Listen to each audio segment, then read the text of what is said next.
Hello my friends, welcome to Anna's Violets. I'm Anna and I help you grow beautiful and healthy plants. In this video we're going to talk about winter care for our spider plants, Chlorophytum comosum plants.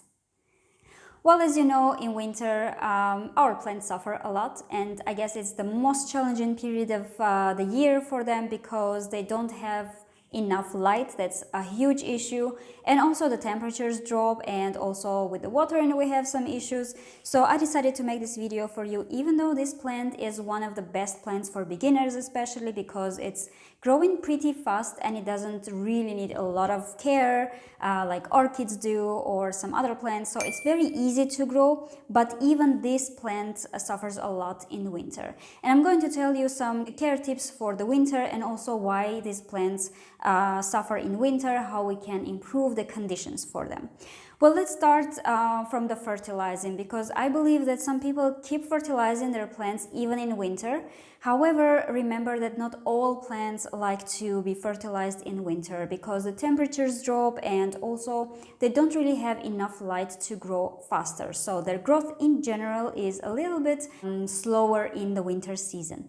So at least put them in a very bright area where you can guarantee that they will get the most of the daylight. So it can be very close to the window, but also this is challenging because from the window, especially in winter, from the cold glass, they can get also cold. So you need to basically pick a place that will be warm, very bright place close to the windowsill, but not really touching the glass of the window and not really being very close to the heating system, because in this case it will have from one side very cold air coming from the glass of the window, but also on the other side it will have very hot air coming from the heating. And of course, stop fertilizing. I have mentioned already that not all plants like to be fertilized in winter months, and spider plants don't like it at all. So in winter, stop fertilizing completely until spring, until you will notice that the plant is growing and it needs more help in terms of nutrients from us humans.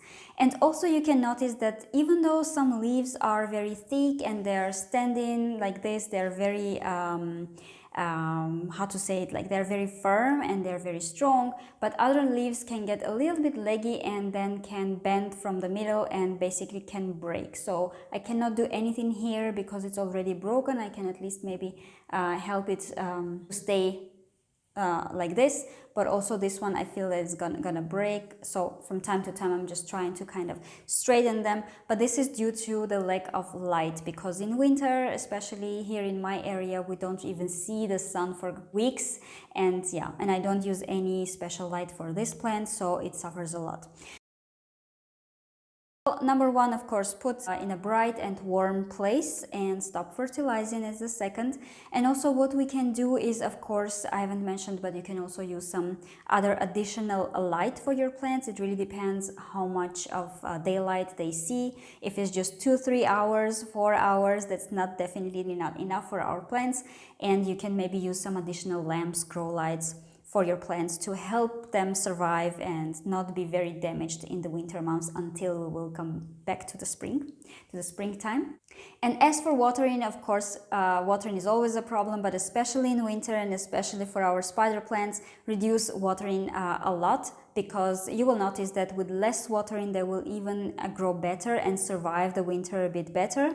So if you overwater, this can cause basically root rot or stem rot, or even the whole crown of the plant can be rotten and you can lose the whole plant. So reducing the water is another tip that I can give you to help this plant or to grow it basically very successfully in the winter time as well. And maybe the last thing, it's not really the best season to propagate it. You can see that it has tons of pops and babies growing here on these stems. Basically, if you know, this plant is growing flower spikes, and they have absolutely adorable white small flowers like all over these flower spikes, and then on the place of the flowers the pups or the babies will start to grow, and this is how the plant propagates itself.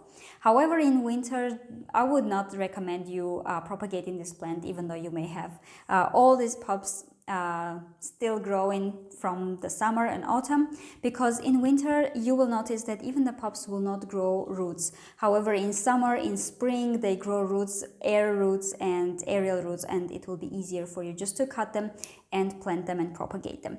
And also in winter, what's most important for these plants is that you will need to have very warm areas. So low temperatures can cause the leaves to turn brown, to turn yellow. The tips may suffer. You can see that here I have yellow and brown tips. So maybe in the next video I will explain you the difference between yellow leaves, between brown leaves, between brown tips of this plant. So if you would like to also watch it, so come back to this channel and I will post more videos about this plant, because I believe that this plant should be in any home because it's an air purifier. It's absolutely beautiful. It's very low maintenance plants and literally anyone can grow these plants. However, if you have any other difficulties except the ones that I explained, I talked about in this video, if you have any questions, please write them down in the comments and I'll try to come back to the questions to the comments as soon as possible, and also share your experience and share the video with your friends. I will definitely appreciate it, and of course I will see you in the next video. Stay patient about plants.